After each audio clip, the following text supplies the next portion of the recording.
There you go, a bit of Gary Barlow for you. It is now 10 minutes past 10. Now, varicose veins, huge problem, but actually even huger problem trying to get treatment on the NHS now. As the NHS slowly runs out of money, it's actually pretty hard to get treatment at all. And if you do get treatment, what treatment should you be having? To discuss this, I'm delighted to be joined by a professor who trained down here in Bristol, Mark Whiteley, who's set up a new clinic here. Hi, Mike, how are you? Hi, Phil. Nice to be here. Tell us a bit about you first. You trained at Barts and then moved down to Bristol, did you? Yes, I was actually born in Bristol and went to Henley School. Then I went up to St Bartholomew's Hospital in London, trained, and then I came back down as on the Bristol rotation through Bristol Royal Infirmary and Weston-super-Mare. As a vascular surgeon? Yes, I was working with Roger Baird down in Bristol Royal Infirmary. So what fascinated you about veins as a career choice? It's an interesting question.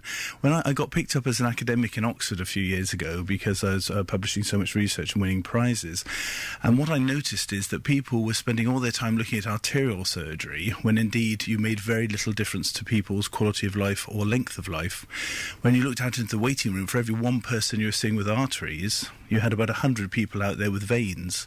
And when you went and spoke to them, they just kept on saying, well, veins always come back, and nobody's getting a very good job. They're almost trivialised, aren't they, varicose veins? Whereas in fact they can be quite serious. Absolutely, and the latest NICE report that's come out has really started to address this, because we know that about 20% of people, so 1 in 5 people who have varicose veins and don't have them treated will go on to get leg ulcers. And they're very difficult to treat, aren't they? Absolutely. Once you get leg ulcers, in fact, one of my new researchers had never seen one. They're doing a research project in leg ulcers. And when they started in the project, they hadn't seen one, thought it was all quite just something that happened, like some sort of wound. And then the first time they saw one, said they just didn't realise how horrible it was. The patient had been thrown off buses, had been asked to leave rooms because of the smell. It is a rotting flesh problem. And if you fix the veins properly, they either don't come, or even if you have a leg ulcer and you scan the veins properly and fix them, you can fix almost all ulcers now. So talk us through, so people who aren't sure of the science and the anatomy of this, tell us why varicose veins happen and why they can lead to leg ulcers.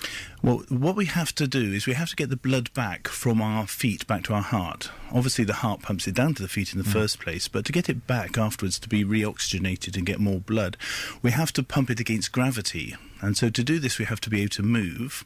And when we stop moving, of course, the blood wants to fall the wrong way. So all normal veins have little valves that stop that happening. Now, due to our parents and virtually nothing else, due to our parents, we end up having valves that give up during our life sometime. And not everybody does. But so it's a genetic thing? It is a familial thing. It's not purely genetic. If it's just genetic, then we'd always get it in both legs. And sometimes we only get it in one leg. So there's something else going on, but mainly familial. And so people who get this, about 20% of people with leg problems see varicose veins, but there's another 20% that have hidden varicose veins. In other words, the valves have gone. And the first time they know about it is aching legs, itching around the ankles, red stains, brown stains, maybe swollen ankles, and eventually leg ulcers. And at all that time... How many will lead to leg ulcers, and why do you actually get an ulcer? Because that's actually a breakdown of the tissue and an open sore. Why would a varicose vein lead to a leg ulcer? Quite right. Well, in fact, they don't. But what happens is if you've lost the valves, the blood falls the wrong way down the leg, and what your body does, it actually either causes damage at the ankles or your body tries to protect the ankles. And it does that by putting shock absorbers in the way, and these shock absorbers are seen on the surface as varicose veins.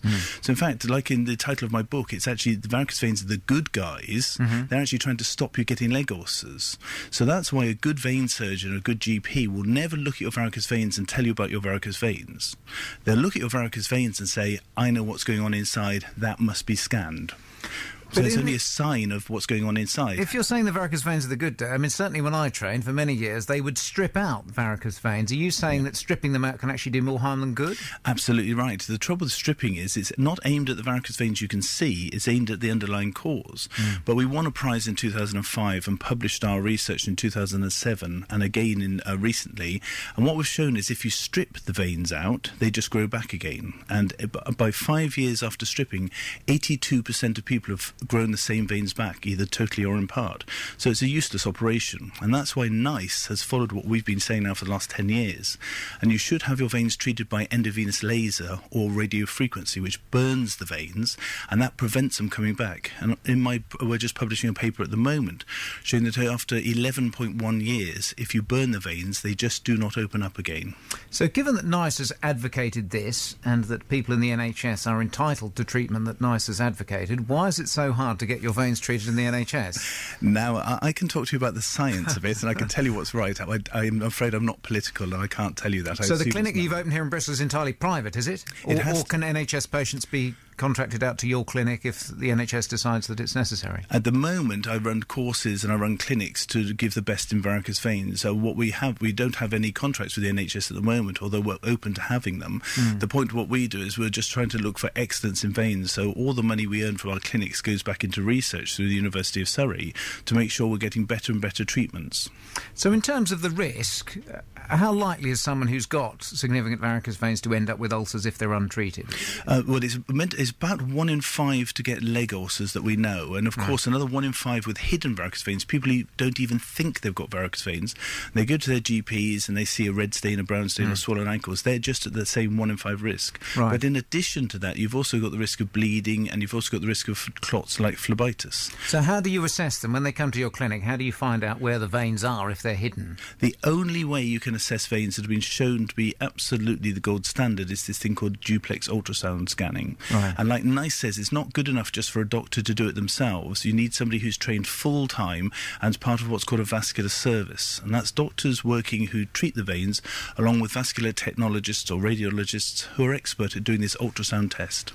Ultimately, everything in the NHS comes down to money, but often there's a false economy by not stepping in early and then having to pick up the costs of treating venous ulcers. How much is the cost of treating the ulcers once they've caused? It's obviously a huge personal cost, as you've described. What's the financial cost? Well, we actually wrote a paper on this a couple of years ago, because one of the fascinating things about this, there was some work done in Edinburgh University a few years ago by Professor Mark Whiteley, and he showed that the cost to treat an ulcer and cure it surgically, using these new endovenous techniques, is the same as 1 year of district nursing. So either the NHS or private, it doesn't matter who's funding it, everybody would earn in the second year if you treated them, and of course the quality of life for both patient and patient carers would be much better. And if people want to find out more about your clinic and the work that you're offering, what do they need to do? Just go to the whiteleyclinic.co.uk, and we have an open day next Saturday, where we can actually do brief scans on people who are concerned for free. For free. And whereabouts is that? Where's it? Litfield House in Clifton. Thank you, Mark. Thanks for coming down and talking about this. And as your service develops, perhaps you can pop in and see us in the future. I'd love to. Thank you. Thanks very much. Professor Mark Whiteley there. Coming up, we're going to be